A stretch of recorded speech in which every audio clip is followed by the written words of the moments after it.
how we can better support our students to discover their interests and aptitudes. It is daunting and confusing for our students who are at the age of 16 or 17, have to choose amongst 220 courses very delicately salamied.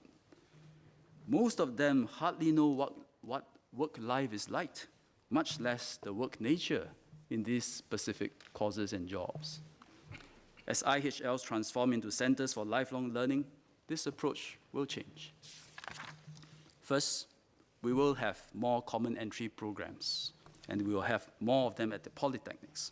From 2019, polytechnics will offer more CEPs, common entry programs.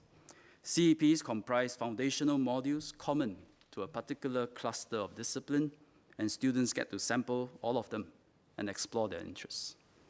Today, all polytechnics already offer an engineering CEP, and they will introduce 2 more CEPs, one in business and the second one in information and digital technologies, 2 clusters. So from next year, we expect the 2 CEPs to account for 30% of these clusters intake. To illustrate, for a student in the information and digital technologies cluster, he will take foundational courses in computing mathematics, introduction to programming, network fundamentals in his first year. From his second year, he then decides on his specialization.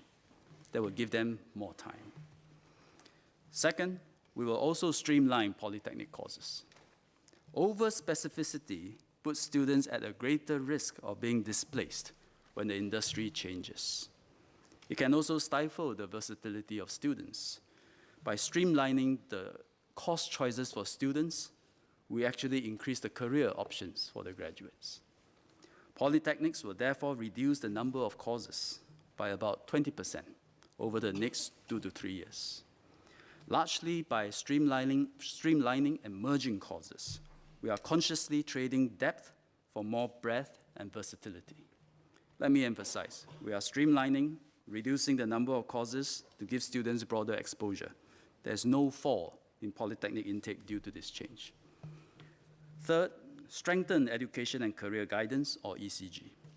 The 2 changes I just spoke about need to be supplemented with a stronger and more systemic effort to guide students. This has to start in secondary schools to help students get a broad sense of where their interests and strengths lie. In the IHLs, the process will continue to first expose students to knowledge and skills within their chosen cluster of disciplines, and then to help them identify their specialization later on. And towards the tail end of their IHL education, they will undergo industry attachment, like a capstone, to reaffirm their interest in their chosen career. This is a systemic self-discovery approach for students, which we will roll out to all IHLs in the coming year.